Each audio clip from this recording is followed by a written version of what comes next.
Assalamu alaikum. Let's cook.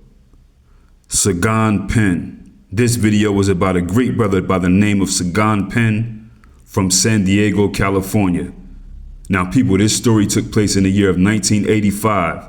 Sagon Penn, he was 24 years of age, living his life. He was a martial arts expert. He was a community leader. He mentored children in his neighborhood. He taught children martial arts. And from what I understand about Sagon Penn, people say that he was just this great 24-year-old, very calm and level-headed, doing the right thing with himself and with his life. In his training, he learned to defend himself against singular as well as multiple attackers. Much of the time in fighting in class, he would fight as many as 5 individuals at one time. He also learned to take individuals on who were armed with knives, chains, sticks, clubs, you name it, various kinds of weapons. And he was very, very adept. In fact, he also participated in tournament martial art. And he was one of the nation's top martial artists. He was indeed one of the consistent winners on a national basis and on a state level basis in literally every single contest he entered. By the age of 24, Sagon Penn was a martial arts expert. So people, we have to take it to March 31st, 1985, San Diego, California. Very racist place to this day.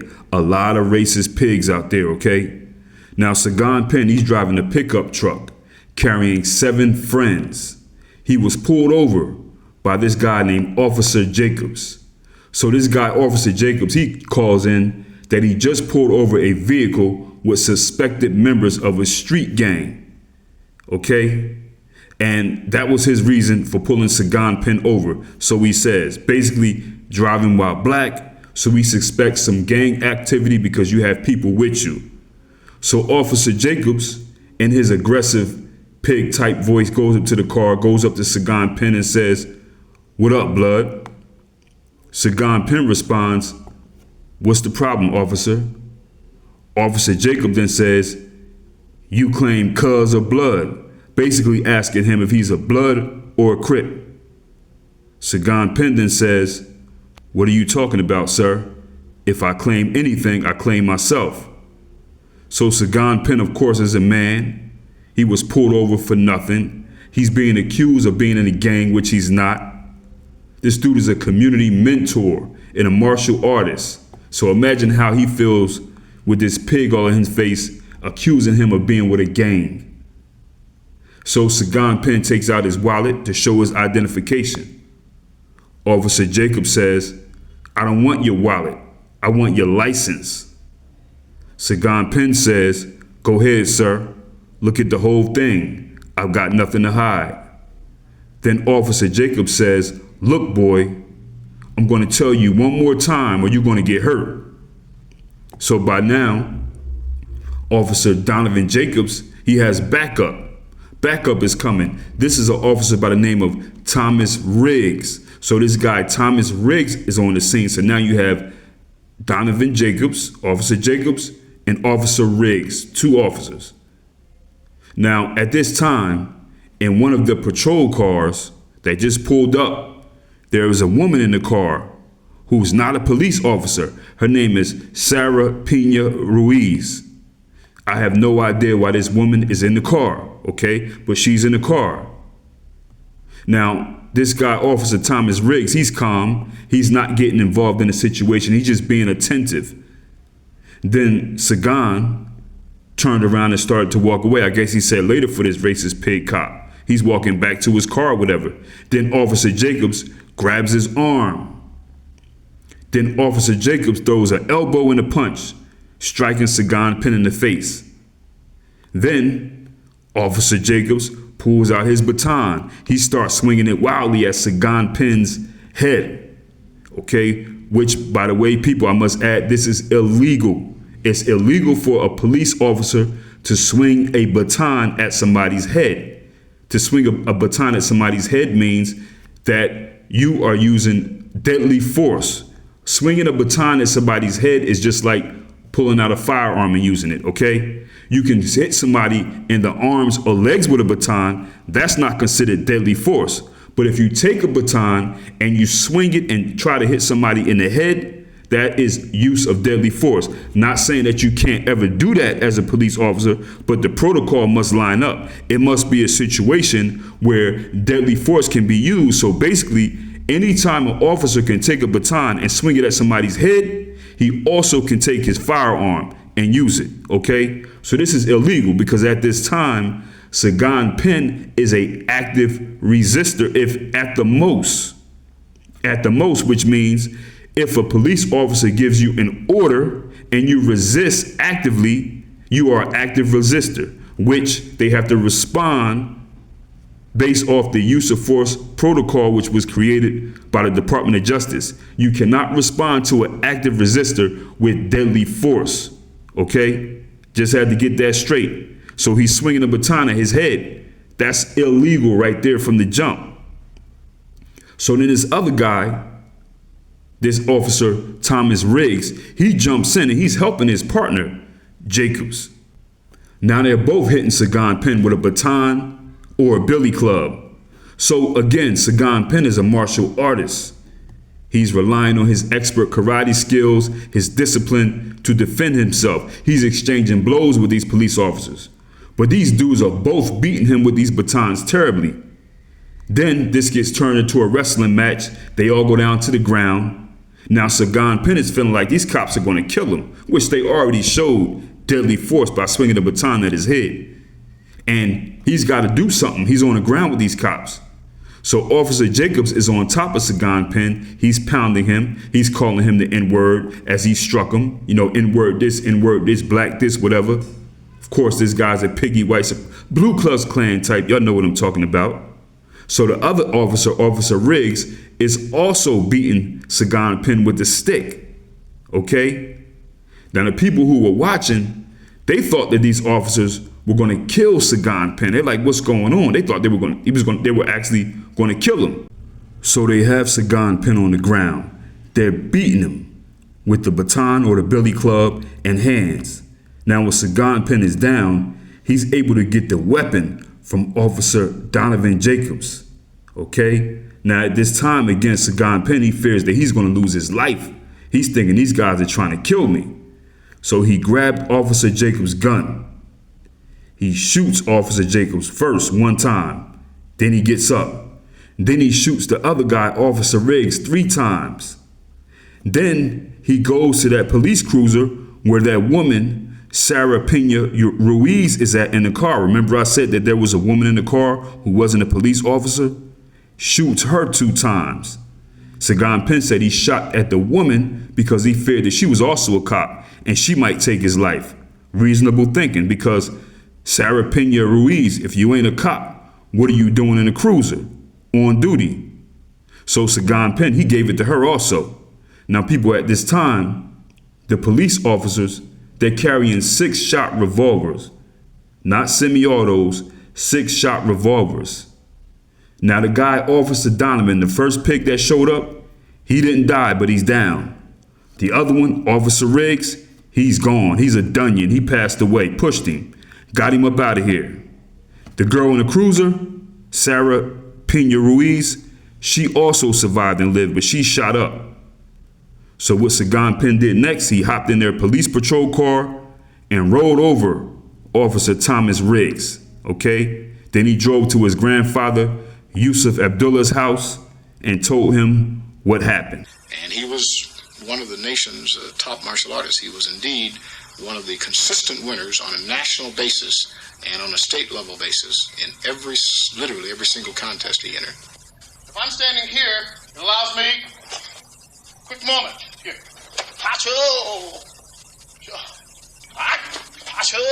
Okay?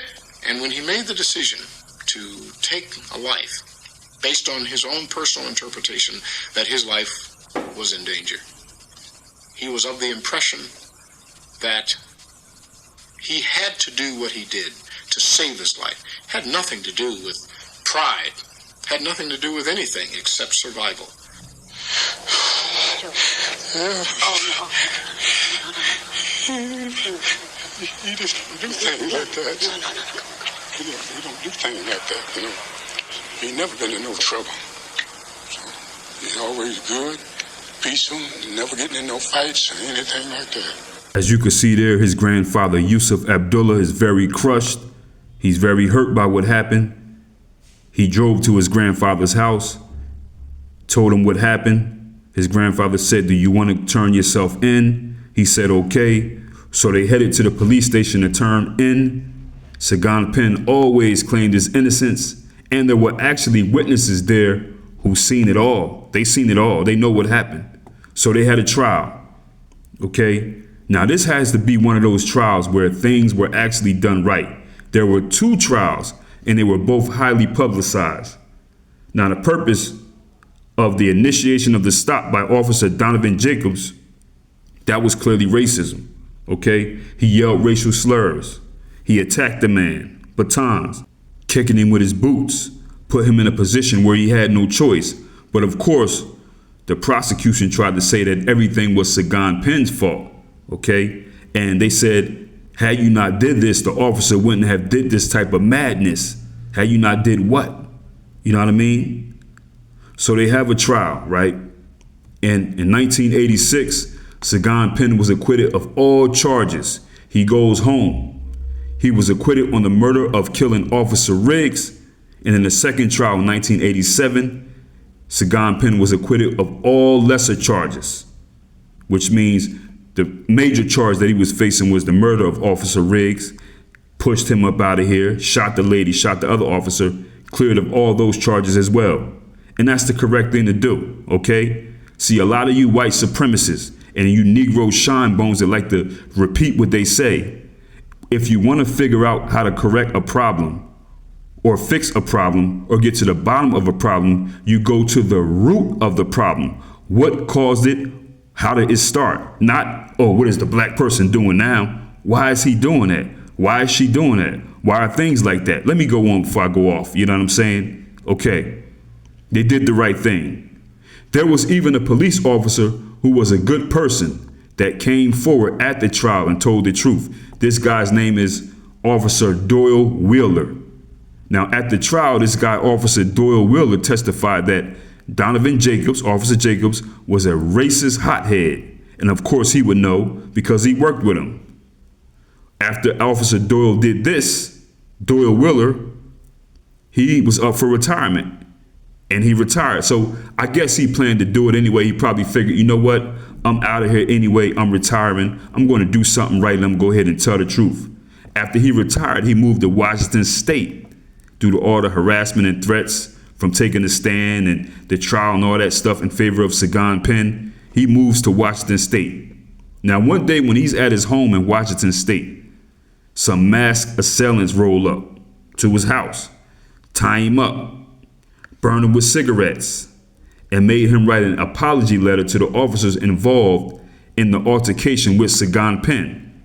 Then they shot him in the head, but he survived. Now, people speculate that this was the San Diego police. Of course it was the police. I mean, come on. I mean, by now I think people do understand that all police departments, major police, all have hitmen. All major corporations have hitmen. That's what goes down. He crossed the blue line. They thought they took him up out of here, but he survived. You know what I'm saying? And this guy, this retired officer, Doyle Wheeler, said that he recognized one of the men as an informant in San Diego. See, that's what they do. Those guys who are informants or snitches and things like that, guys who are in the streets, always getting in trouble, doing this, doing that, they want to become an informant or a snitch. The police department will use them to do more dirty work.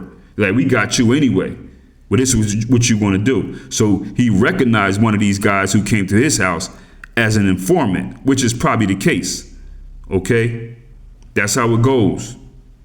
This man went against the grain. He crossed the blue line, but he lived. Okay? But he lived, which usually ain't the case. Well, people, big shout out to this brother Sagon Penn. I'm glad that he responded the way he did because he felt as though that's what he needed to do. If he didn't respond like this, I would still have respect for him because I understand. And I know it's easy for me or anybody else to sit back and say we would have did the same thing. We don't know. You know what I'm saying? Don't know how it is. Maybe you do. I don't know what you've been through with your life on the line. You got somebody with their knee on your head or whatever, beating you with a baton. You know what I'm saying? So I will hope that if I was ever in that position, I would respond like Sagon Penn, and most people would, because you feel it. This man didn't do nothing. He felt as though his life was being threatened, and it was. So salute to that brother Sagon Penn, his family. Here's the unfortunate part of this story, people. Sagon Penn, he did a great thing, but after he was acquitted, he couldn't live with the pressure and everything that he had coming to him from the white community. He was harassed by the city of San Diego for the next 17 years.